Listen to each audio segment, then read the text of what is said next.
Good afternoon and thanks for watching THV11 News at Noon. I'm Michael Aaron in for Amanda Yeager. We begin with developing news in the ongoing effort to eradicate COVID-19. CBS News has confirmed that the White House is expected to announce this week that anyone who got the Pfizer or Moderna vaccine should get a booster shot 8 months after their second dose. We want to hear from you. Would you be willing to get a third shot of the COVID vaccine? Weigh in on thv-at-noon.com/vote.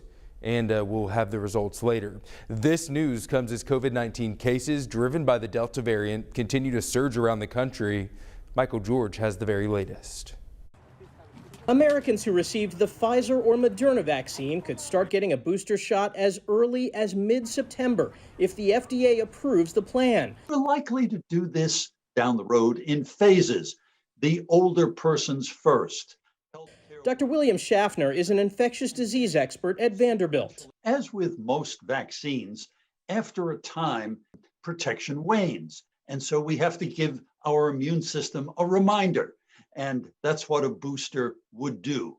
The third shot would likely be the same brand as the first two and would come 8 months after the second dose. Officials are still waiting on more data before giving guidance on the one-shot Johnson & Johnson vaccine.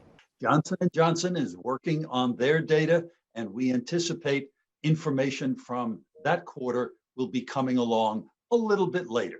People with compromised immune systems, like Roy Johnson of Iowa, are already allowed to get a booster shot. Well, I have an autoimmune condition, so when it was made available, I thought, well, may as well go ahead and get the third shot. The push to vaccinate comes as the Delta variant continues to overwhelm hospitals across the nation.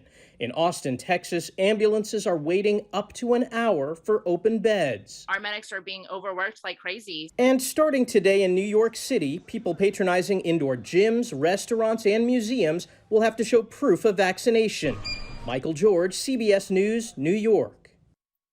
Meanwhile, full FDA approval of the vaccine is expected in mid to late September, according to health officials. News of a booster shot comes as more Arkansans roll up their sleeves for the very first time. More than 7,400 doses of the vaccine were administered yesterday. A majority of those were people getting their first shot. Right now, more than 1.1 million Arkansans are fully vaccinated against the virus, and another 350,000 are now waiting for their second dose. Health experts say the increase in vaccinations is a response to the recent surge in new cases and hospitalizations. According to the latest report from the Arkansas Department of Health, more than 24,000 Arkansans are still fighting COVID-19. 1,459 of those are doing so from a hospital. An increase in cases and hospitalizations comes with a jump in our death toll. That now stands at almost 6,500. As school gets underway, the Arkansas Center for Health Improvement will continue what they started last year, tracking COVID cases in Arkansas schools. This is a live look at the ACI website. Parents, school personnel, and state health officials can look at this data to better visualize where cases break out. And ACI is now doing something similar for nursing homes. We'll have much more on that tonight on THV11 News at 5 and 6.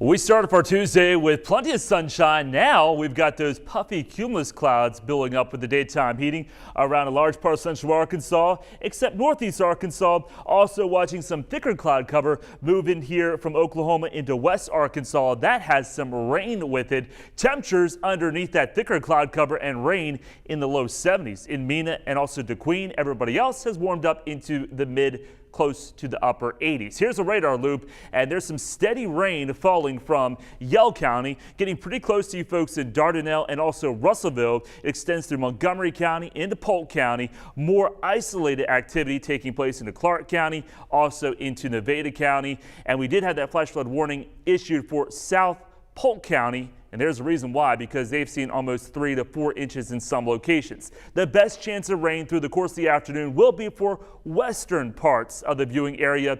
There could be isolated shower storm even here in the metro, but the chances of showers and storms will be going up on our Wednesday. Here's your planner today with partly sunny skies. Highs will top out into the upper 80s to low 90s.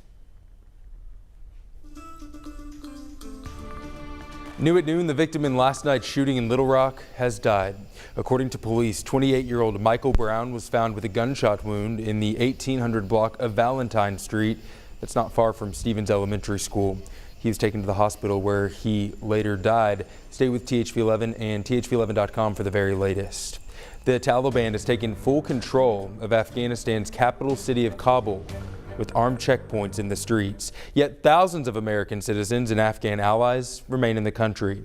In a statement, a Taliban spokesperson claims foreign citizens are not in danger.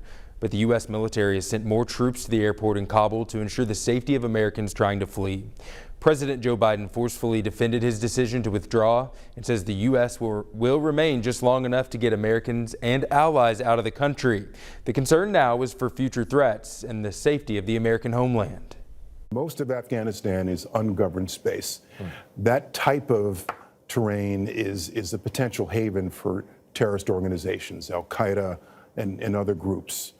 Meanwhile, lawmakers, including Democratic Senate Intelligence Committee Chairman Mark Warner, say they have questions about why the U.S. wasn't better prepared for a worst-case scenario like this. We spoke to a local expert on U.S. Middle Eastern relations on how this will impact us here at home. No one really knows, is this going to be the same Taliban that ruled Afghanistan from 1996 to 2001, or will this be a kinder, gentler Taliban? Bill Topich is the Social Science Department chair at Pulaski Academy. He has studied the relations of the Middle East with the United States for decades. Topich says he doesn't think we will be able to remove all soldiers, adding that it would not be the first time something like this has happened. In reality, we fought in the Korean conflict from 1950 to 53, and in 2021 we still have troops on the ground in South Korea. So it's not something that is, unheard of. He also says this will leave room for other countries like China to come in and influence policies in the Middle East. Despite the very chaotic scene in Kabul, some are hoping for the best. Michael Wilson spoke with a Fort Smith man with ties to Afghanistan and shares his story with us now. With U.S. troops exiting Afghanistan, scenes like this filled our timelines and TV screens. But for Arkansans like Issa Mohamed, he's not afraid of what's to come next. I'm more at ease to see that Taliban have taken over. To be clear, he says he's not a supporter of the Taliban because of their lack of democracy.